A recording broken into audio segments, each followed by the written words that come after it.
Hi friends, this is Molly from Soul School Tarot and Astrology.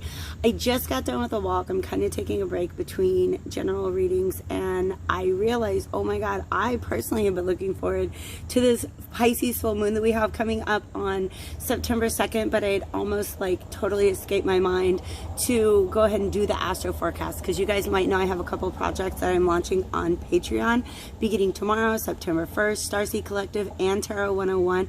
Tarot 101 is it's essentially like, it's a 4-month tarot course. You can join it at any time.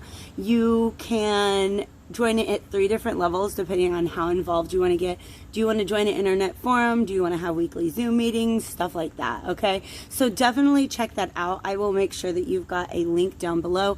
And as always, you guys can hit me up at my website to just drop me a message if you want to. Go down to the first page, to the bottom of the first page, underneath the About Me, where you can learn about me. You can just fill out a little like message. You don't even have to go to your email inbox. It'll just like shoot that right to me and say, hey, if you are digging anything that I'm up to right now, okay? So, otherwise, yeah, if you guys need anything, just look in the description box. It's all there below. I do not have notes today. You guys know sometimes I take notes for my Astro Forecast because I have a lot of facts that I want to talk about, and then I also get these intuitive messages. Today I decided to just go ahead and go with the intuitive messages because of the significance of the Pisces full moon. First things first, I do want to say this full moon came up a lot in my love readings, okay? In my love readings, there is, hold on, I have to observe this, you guys. Okay, sorry, I live on a street where just a lot of people go by on foot and bike, and there's just this big bike parade going by, so I want to check that out. Check out the love readings that I did for August. I put them out at the end of August, so they're really good through most of September as well. This Pisces full moon came up, and a lot of the stories where it came up, the storylines, the narrative of the reading was about a potentially soulmate-based union that was in separation, or a relationship that had ended but had not achieved closure. All right, that's really important. Whether you're closing things out with somebody or something, or just some larger part of your life, honestly, look at where Pisces is in your chart, or look at what sign is in the, or what planets you have in the 12th house. That's going to be really, really significant. But regarding these relationship cycles, whether you are going to be going in for a reunion or just a resolution, like balancing the scales, like we're not getting back together, but let's go ahead and talk about what happened. Maybe we can be friends. Or if you are just straight up going to finally leave this thing behind once and for all, this moon is the time. It's just the time, you guys. It's really the time. If 2020 has not convinced you that things will never be the same again yet, just wait for the next couple of months, okay? I think things are going to get crazy. Side note, I did do an Astro Forecast. Mars is going retrograde on the 9th, and Uranus has gone retrograde from August 15th until January. And I did an Astro Forecast that really looked at the political, but also some of the personal stuff that we're going to be going through. And it just took forever to upload. So I got frustrated, and I'll try again, okay? So, because those energies are going to be important on the personal level. But as far as internally, I feel like everything starts on the inside. Everything starts with a feeling, a thought, an intuition, an idea, right? A desire, a goal, whatever it is. So whatever your goal is at this time, something has to be left behind. If you're going into a reconciliation, there's stuff about the past that has to be left behind. Absolutely. And let me explain to you what's up with Pisces in the 12th house that makes that so important, okay? Pisces is the last house, or it's the last sign of the zodiac, and it rules the 12th house, which is the house of undoing. Okay? Imagine you knew you were going to die, right? You would probably go through this process of detachment. And if you know a Pisces, you know how very detached they can be, right? So you go through your life journey through all the 11 signs, or the 11 houses of the zodiac, and then you show up in the 12th house, and it's like, well, you can't take everything with you. Okay? So 12th house is your end of life review before you cross onto the other side. But when it comes to relationships, projects, jobs, habits, life paths, It's the same. Like right before you reach the ending point and the point of no return where you cannot take the things past that point. Like they drew the line. Okay? 6 feet away, please. Boom. Before you go to that point of no return, there's a review. It's like your life flashing before your eyes kind of thing. Your relationship, your involvement, your connection with this person or this job or this life path flashing before your eyes, all right? So that's what we're going through. And if it is in the context of a relationship, conversations have to be had. But please do not go into any of these conversations being like, I'm not going to change my mind. Because the universe is like, that's what these conversations are for. To leave something behind, okay? To perform some sort of life review, relationship review, job review. Before you check out, what do you got to do? I don't know why. Exit counseling. Oh, shit. So you guys are going through exit counseling in your relationships. And what do I mean by that? Like, lifetime student here. I don't know if you guys knew that I pursued my post-secondary education for like 10 years. And I was a single mom. So I raised a lot of student debt, like with loans, okay? So every time you're like, okay, I'm clocking out of school, I finished at a certain university, or if you finished a certain degree program, or if you go from undergrad to graduate, whenever you close out the end of that cycle, you have to go through an loan exit counseling. And it's like, do you understand that you just borrowed a bunch of money from us? And do you understand that before you leave here, there's certain expectations, right?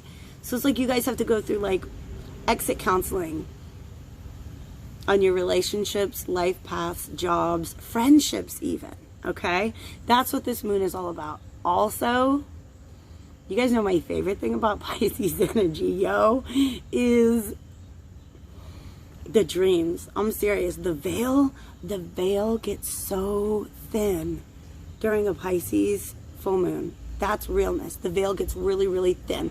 So contact with guides, even for some of you guys, closure and conversations are not realistically a thing that's going to happen in real life, but you will have them on the astral plane. You will have them in your dreams. Some of you guys, you're stuck in this place where there's no conversation between you and another person, and it will begin in your dreams. Okay, there's a person who it kind of drives me crazy. He can come to me in my dreams, and typically it happens on an eclipse. I'm gonna have my eye out, okay? I'm gonna try not to be too defensive, but that's what's gonna happen. Is the moon card in the tarot doesn't have to do with the moon, you guys. It has to do with the zodiac sign of Pisces, because it's all about getting in your moon space. You guys know when I talk about moon space, I talk about you could be daydreaming, you could be creating, like creative imagination stuff, you could be actual like night dreaming, like sleep dreaming, whatever time of day you sleep. You could be channeling messages, psychic intuition. That's your moon space stuff, right? But also your feelings, okay? So it's going to be a moon. It is going to be a moon. I hope we follow through with it. I have a date that fell through on the last full moon with a friend of mine who has a pool in her backyard. And she's like, yo, it just like automatically becomes moon water.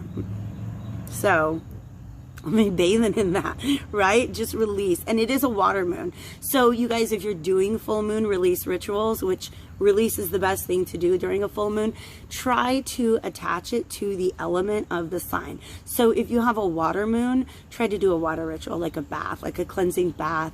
If it's a fire sign, you burn shit, write things down and burn them. If it's an air sign, actually write things down, tear it up, and let the wind carry it away. And if it is the earth sign, you can bury things, all right? So there's very many ways to engage in that process of release, and that is what this is all about. But also because Pisces is the last sign of the zodiac, this is essentially the halfway point of the astrological year, all right? So the new moon in Pisces is the last new moon of the new moon cycles, and that happened back in like March. So then the first new moon is Aries, and it's this wonderful, beautiful beginning, externally speaking. But our next full moon after this, it will be the Aries full moon in October, and that is sort of like the the full moon new year. I don't know, but it's also the halfway point between the beginning of the zodiac year and the end. And so it's a good time for reflection and review in general, okay? All right, and then to proceed in a perfectly non-linear fashion, because I paused for a drink and spirit came in, let's talk about the glyph of Pisces, okay? I talked about this in a reading that I did recently. I don't know if the myth is necessary. I just have a lot of information in here, and spirit tells me when and how much of it I need to share. And sometimes I'm like, I don't want to tell the whole story, okay? So let me just talk about the fact that the two fish in the Pisces glyph are tied together. I don't know if you knew this, right? You got the little thing and then the line through it. They're tied together and they're swimming in different directions.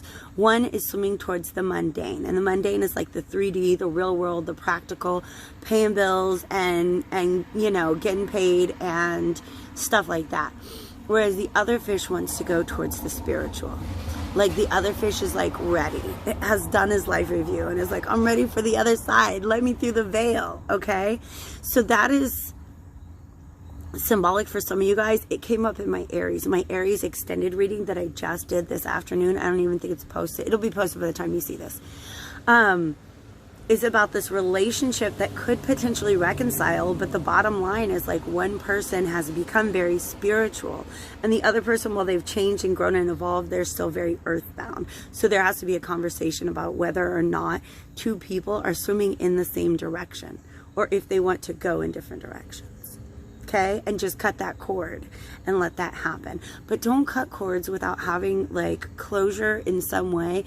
If you're not sure how to create closure within, yo, the best advice, woman to woman or woman to femme, however you deal, anybody out there who dates men, okay, best advice I ever got was that men don't give us closure, we give closure to ourselves. Know your truth. Know your truth. Know your truth, okay? Because Pisces full moon can also be about illusions. It can be about illusions being revealed. It can talk about clearing up confusions. But if that energy is not, if you're not in a go with the flow kind of energy, which is what water is all about, it could end up leading to more confusion. So beware doing too much, okay? Rest up a lot, drink a lot of water. Yo, I'm being for real, especially if you're a psychic, intuitive, empathic. Drink a lot of water this whole week. Just start drinking it now, okay? I need to follow that. I got Sprite over here. All right. So final thing that I want to say to you guys is about, yeah, I'll get that video, but it is about Mars going retrograde. Listen, Mars is like someone, like a kid who knows he's about to get sent to his room. I'm being honest with you. Mars, people, astrologers have not been talking about Mars all year. I talked about Mars in Aries, how it has made a complete cycle through the zodiac and has matured, and now it has to take that maturity and try to bring it into the world. That's a big deal, you guys. Go back, and if you are, I think if you're not a subscriber, it shows up automatically. I don't know, but there's a Venus in, what happened with Venus? Oh, Venus went retrograde and Mars went into Aries. Okay, so it's got like sparklers on it and stuff like that. I will tag it below. I will link it below in the description box so you guys don't have to go digging. If you want to go digging, go digging. You can find some readings, okay? Anyways, people haven't been talking a lot about Mars because we've had all these other, it's like the one planet that has not yet gone retrograde this year, but it's about to. And the thing is, it has been held back like all summer long. It's been in its home sign of Aries, wanting to go, go, go. But this is the year of freaking Capricorn, all right, of Jupiter, Pluto, and Saturn effing around in the last couple degrees of Capricorn, keeping everybody restricted, everybody limited, including Mars, right? So that last new moon we had in Leo was almost like this moment where Mars was like, you know what? Screw the rules. I'm going to do what I'm about to do. And it's almost like it knows that it's about to go retrograde and have to slow itself down again. All right. So that is from September 9th until I want to say November 14th.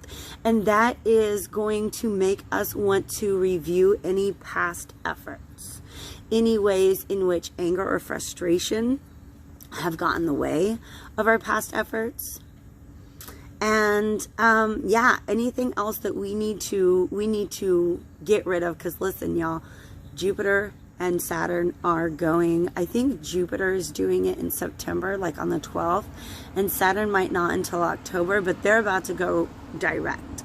And in December, on December 21st, they're actually going to meet up in the first couple degrees of Aquarius. Capricorn is about restrictions and limitations. Aquarius is about liberation. I'm ready for that. I'm so ready for December. But, all right, this is really a time with Uranus being Uranus and Mars. I've deemed those the planets of the revolution. And if you're like, what revolution?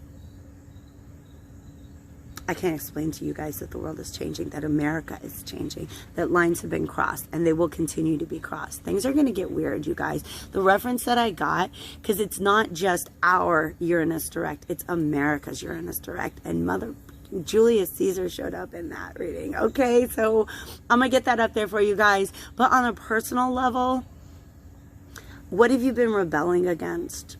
That is actually going against your best interests? How have you been rebelling against certain things that are actually, that's against your best interest, and there's a better way to go with that, okay? That's what this energy is going to be about. That's what's coming up over the course of the next 2 weeks. So don't forget all the things that I said about drinking water and resting up and good stuff like that, and take real good care of yourselves. I will talk to you later.